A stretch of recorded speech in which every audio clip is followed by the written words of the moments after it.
हिमाचल प्रदेश की वादियों में बसा कुल्लू, जहां दिन में देवताओं का वास लगता है और रात में कुछ और ही जाग उठता है। कुल्लू से लगभग 18 किलोमीटर ऊपर पहाड़ों के बीच एक छोटा सा गांव है, नागथान। नक्शों में उसका नाम मुश्किल से मिलता है और स्थानीय लोग तो उसका नाम लेना भी अशुभ मानते हैं। यात्रा की शुरुआत प्रियांशु, राहुल, अरुण और विकास, वही 4 दोस्त जिन्हें हर बार किस्मत किसी अनजानी डरावनी जगह तक खींच ही ले जाती है। इस बार उनका प्लान था कुल्लू घूमने का। सेब के बागान, नदी का किनारा और पहाड़ों की शांति। शाम होते होते वे कुल्लू पहुंच चुके थे, लेकिन होटल महंगे लग रहे थे। तभी एक बूढ़ा टैक्सी ड्राइवर बोला, अगर सस्ता ठहरना है तो ऊपर नागथान गांव में एक पुराना गेस्ट हाउस है। नाम सुनते ही पास खड़ा दुकानदार चुप हो गया। राहुल ने हंसते हुए कहा, डरावना नाम है पर चलेगा। बूढ़े ने सिर्फ इतना कहा, सूरज ढलने से पहले लौट आना। गांव का पहला नजारा संकरी पहाड़ी सड़क, चारों तरफ घना जंगल। मोबाइल नेटवर्क धीरे धीरे गायब होने लगा। गांव में घुसते ही अजीब सी ठंडक महसूस हुई। न कोई बच्चा, न कोई कुत्ता, न धुएं की गंध, बस सन्नाटा। पुराना गेस्ट हाउस लकड़ी का बना था, खिड़कियां अंदर से बंद और दरवाजे पर जंग लगा ताला। लेकिन जैसे ही प्रियांशु ने दरवाजा छुआ, कड़क, दरवाजा अपने आप खुल गया। पहली रात का डर। रात करीब 11 बजे। चारों दोस्त सोने की कोशिश कर रहे थे, तभी ठक ठक ठक, छत पर किसी के चलने की आवाज। अरुण बोला, ऊपर तो कोई कमरा ही नहीं है। तभी दीवार पर टंगी पुरानी तस्वीर जमीन पर गिर पड़ी।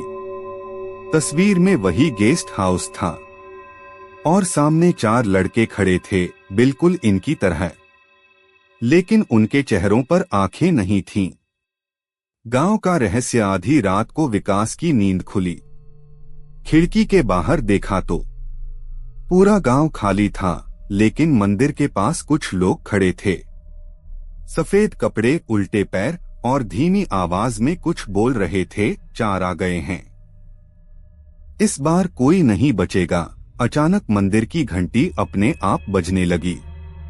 अंत की शुरुआत। प्रियांशु ने जैसे ही मोबाइल चालू किया, स्क्रीन पर सिर्फ एक लाइन आई, नागथान से कोई जिंदा नहीं लौटता। और तभी कमरे की लाइट बुझ गई।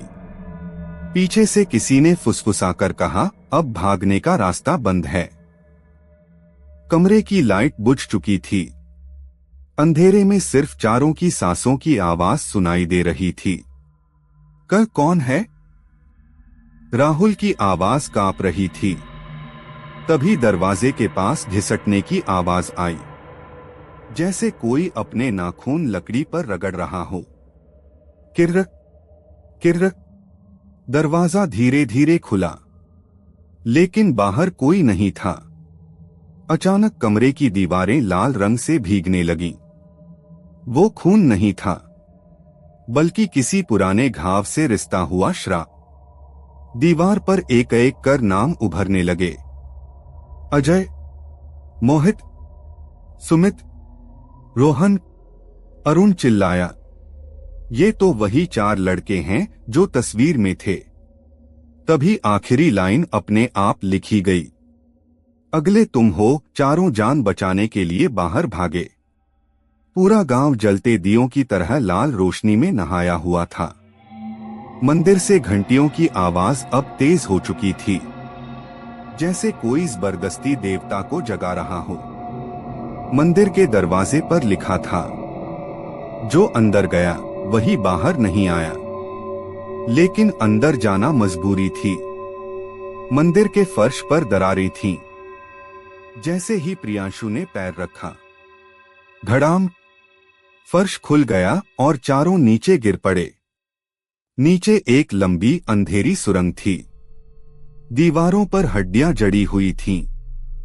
कुछ हड्डियों पर अभी भी मांस चिपका हुआ था। विकास रोने लगा, ये इंसानों की हैं। सुरंग के अंत में एक विशाल मूर्ति थी, आंखें खुली हुई। और उनसे काला धुआं निकल रहा था। मूर्ति के सामने 4 आत्माएं खड़ी थीं। बिना आंखों के उन्होंने एक साथ कहा, हमें जिंदा दफनाया गया था।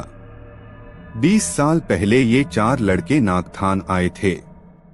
गांव वालों ने उन्हें देवता को खुश करने के लिए बलि चढ़ा दिया। उनकी आत्माएं तब से हर 4 नए लोगों का इंतजार कर रही थीं।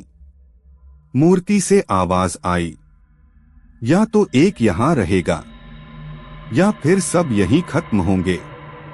चारों एक दूसरे को देखने लगे। किसी एक को वहीं छोड़ना था। तभी सुरंग की दीवार से एक हाथ निकला और विकास का पैर पकड़ लिया। उसकी चीख पूरी सुरंग में गूंज गई। सुरंग में सन्नाटा छा गया। विकास के पैर से वो काला हाथ गायब हो चुका था, लेकिन मीन अब भी कांप रही थी। मूर्ति की आंखें लाल जल रही थीं। एक को यहीं रहना होगा। आवाज गूंजी। प्रियांशु आगे बढ़ा। उसकी आंखों में डर नहीं, गुस्सा था। तू देवता नहीं है। प्रियांशु गरजा। तू लोगों के डर से पैदा हुआ एक झूठ है। दीवारों पर बनी आकृतियां हिलने लगीं। 4 आत्माएं रोती हुई सामने आईं। उन्होंने बताया, गांव वालों ने हमें जिंदा दफनाया और हर बार डर के नाम पर बलि दी। प्रियांशु ने जमीन से वो पत्थर उठाया जिस पर खून से लिखा था, आस्था ही शक्ति है। अगर डर ने तुझे जन्म दिया है, प्रियांशु बोला, तो सच्चाई तुझे खत्म करेगी। प्रियांशु ने मूर्ति के माथे पर पत्थर दे मारा। धड़ाम। मूर्ति में दरार पड़ गई। काला धुआं चीखता हुआ फैलने लगा। नहीं, मैं जिंदा रहूंगा। राक्षसी आवाज चिल्लाई। अब नहीं। चारों दोस्त एक साथ बोले। तेज रोशनी फैली। सुरंग की दीवारें टूटने लगीं। 4 आत्माएं मुस्कुराईं और रोशनी में बदल गईं। मूर्ति पूरी तरह ढह गई। गांव पर लगा 20 साल पुराना श्राप खत्म हो चुका था। सुबह की धूप में चारों दोस्त नागथान के बाहर खड़े थे। अब वो गांव एक साधारण पहाड़ी बस्ती लग रहा था। लोग दिखाई दे रहे थे। बच्चों की आवाज, धुएं की खुशबू। एक बूढ़ा बोला, आज पहली बार चैन की नींद आएगी। जब वे कुल्लू लौट रहे थे, प्रियांशु ने पीछे मुड़कर देखा। मंदिर के टूटे दरवाजे पर एक काली परछाई खड़ी थी, लेकिन अब वो मुस्कुरा रही थी, जैसे कह रही हो, तू जीत गया।